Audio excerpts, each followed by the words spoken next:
Hello everyone, and welcome back to my YouTube channel, Obanko the Third.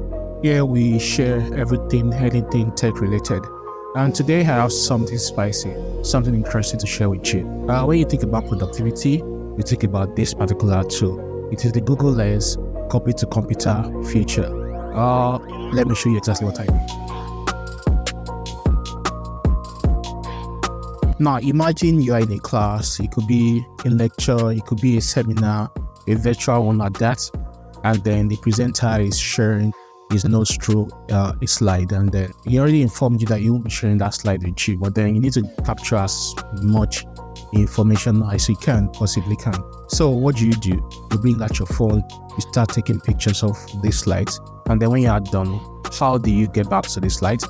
You probably open your image viewer and start going through it. But then you start wondering, is it possible for me to move these images that I've just captured to text format on my laptop?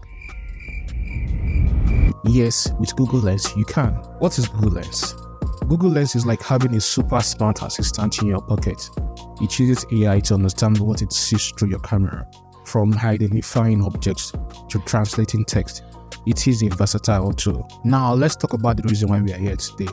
The copy to computer feature of the Google Lens. And this is how it works. First, you need a phone, and then you need a Windows laptop or a MacBook. It doesn't really matter, but make sure that you have your Google account. Sign into the two of them, right? Now watch this. I have this image on my phone. It's a screenshot of a tweet, a very interesting tweet for that matter. And then what do? I tap, and then you get to see copy text, you see search, you see listen, you see crop, you see markup. So you're only concerned with the text part. So I click on copy text, and then you get to see the option to highlight the part of the text that I need. Okay, and then you see a pop-up of copy, listen, translate, search, and then copy to computer. You just tap on copy to computer. It looks for a computer that is, synced to another Gmail account, your Gmail account, obviously, but sign into the computer. So for this one, I have my MacBook, signed in, and then I just click on select, and then what happens? It just tells me that text copy to Johnson MacBook here and ready, to paste. So what I will now do now is go over to my MacBook and just go ahead and, try to paste the text on any word editing software. Instant magic, right? Now you're asking, so how do I set this up if I want to? I think I mentioned that earlier in the video. Well, you need two devices first. You need your phone, and then you need either a MacBook or a Windows laptop. Then what else? Make sure that you have Google Chrome installed on both devices, and then make sure you are signed into both devices. Now when I say sign in, I'm not talking about your Outlook email or whichever email that you have. It has to be Google.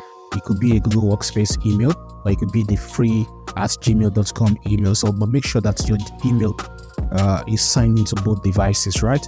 And then make sure you have internet at the time of copying, and trying to export the text as well. As soon as you do that, I think that's basically all you have to do. But make sure Microsoft Edge does not work.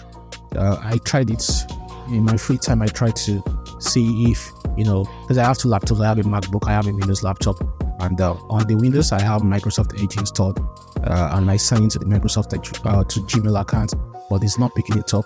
It will only pick up a laptop that has Google Chrome installed, and then you sign into that Google. It's not, you won't see it when you're trying to copy to paste. The interesting part about this video is, I remember vividly some years back, about a decade ago, when I was in school, we had this Nokia series phone, Nokia N series, Nokia E series. They are all using Symbian OS, and then they could do this copy text from images thing, and we didn't really see it as a big deal then because it wasn't really relevant, even though we need to copy past exam questions to go through them. I remember I used it very well.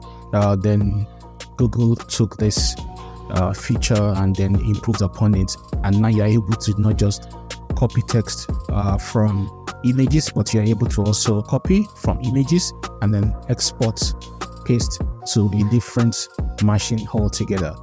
Brilliant, right? And there you have it, guys, the Google Lens copy to computer feature. For me, I think this is a very good feature.